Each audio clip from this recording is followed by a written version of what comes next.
عراق پر امریکی حملے کے دوران بغداد کی ایک قدیم عمارت بمباری سے ملبے کا ڈھیر بن گئی۔ عراق پر امریکی قبضے کے بعد شہر کی صفائی شروع ہوئی تو اس عمارت کا ملبہ ہٹاتے ہوئے گہرائی سے ایک قدیم عمارت کے آثار دریافت ہوئے۔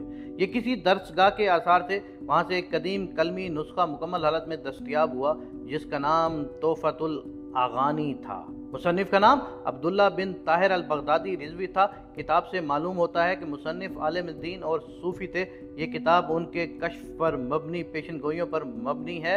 اس میں ایک باب خاص طور پر ہند یعنی ہندوستان کے بارے میں ہے۔ اس میں حضرت لکھتے ہیں کہ ہند کے کچھ علاقوں پر مسلمانوں کی حکومت قائم ہوگی، لیکن ایک طویل عرصہ تک یہ ملک افراتفری اور بے چینی کا شکار رہے گا۔ اس کی جو وجہ اس کتاب میں بیان کی گئی تھی وہ بہت ہولناک ہے۔ حضرت لکھتے ہیں اس علاقے کے مسلمان خنزیر نما خوراک کھانے کے عادی ہوں گے اور یہی سبب ہوگا کہ وہ بتدریج دین سے دور ہوتے جائیں گے۔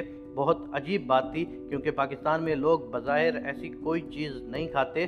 2011 میں یونیورسٹی آف مشیگن کے پروفیسر سٹارٹ جونز جو ڈپارٹمنٹ آف بائیو ٹیکنالوجی کے سربراہ ہیں، انہوں نے اپنی ریسرچ میں ثابت کیا ہے کہ برائلر چکن اور خنزیر کے گوشت میں بنیادی طور پر کوئی فرق نہیں۔ برائلر جس ٹیکنالوجی سے پیدا کیا گیا ہے اس میں خنزیر کے ماڈل کو ہی فالو کیا گیا ہے۔ اس تحقیق کے سامنے آتے ہی اس پر پابندی لگا دی گئی اور ڈاکٹر جونز کو نفسیاتی مریض قرار دے کر ذہنی امراض کے اسپتال میں ڈال دیا گیا۔ نومبر 2015 میں ڈاکٹر سٹارٹ جونز کا اسی ہسپتال میں پراسرار حالات میں انتقال ہو گیا۔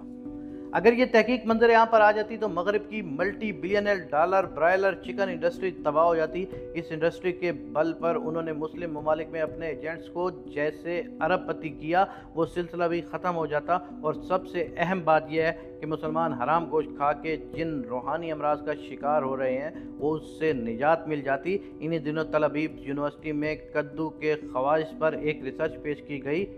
ڈاکٹر موشے ڈیوڈ جو پولینڈ سے ہجرت کر کے اسرائیل میں آئے تھے، وہ پچھلے 22 برس سے کدو کے خواص پر تحقیق کر رہے تھے۔ 2014 کے موسم گرما میں یہ تحقیق مکمل کر کے یونیورسٹی کے بورڈ آف ڈائریکٹر کی میٹنگ میں پیش کی گئی۔ اس ریسرچ پیپر میں یہ انکشاف کیا گیا ہے کہ کدو ایک ایسی مکمل غذا ہے جس کی مثال کسی اور غذا میں نہیں ملتی۔ اگر ایک انسان روزانہ 2 وقت کدو کھائے تو اس کی غذائی ضروریات بالکل پوری ہو جاتی ہیں۔ کدو میں ایسے اجزاء شامل ہیں جو انسان کو ہر قسم کی بیماری سے بچا لیتے ہیں۔ کینسر اور ایڈز کے مریضوں کو تجرباتی طور پر ہر ایک مہینہ کدو کھلائے گئے تو وہ بالکل بھلے چنگے ہو گئے۔ کدو کے جوہر سے ہر قسم کی بیماری کے علاج کی ویکسین تیار کرنے کا تجربہ بھی تیار کیا گیا ہے اور نتائج حیران کن تھے۔ کسی بھی بیماری کے آخری سٹیج کے مریض کو بھی کدو ویکسین لگائی گئی تو وہ 1 دن کے اندر پوری طرح صحت مند ہو گیا۔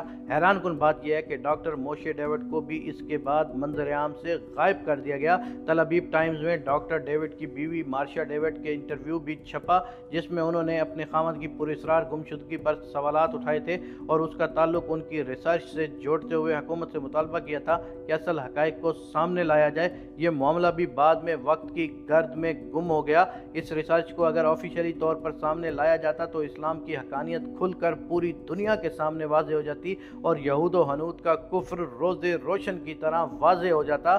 درج بالا 2 واقعات سے ہر مسلمان مرد و زن پر لازم ہے کہ وہ میری اس ویڈیو کو شیئر کرے اور اپنے مسلمان بھائی بہنوں کو حرام کھانے سے بچائے اور کدو کے فوائد سے روشناس کرائے۔ اللہ تبارک و تعالیٰ سے ہمیشہ دعا کیجیے گا، اے میرے پاک پروردگار ہمیں رائے راست پر ہی رکھنا، آمین یا رب العالمین۔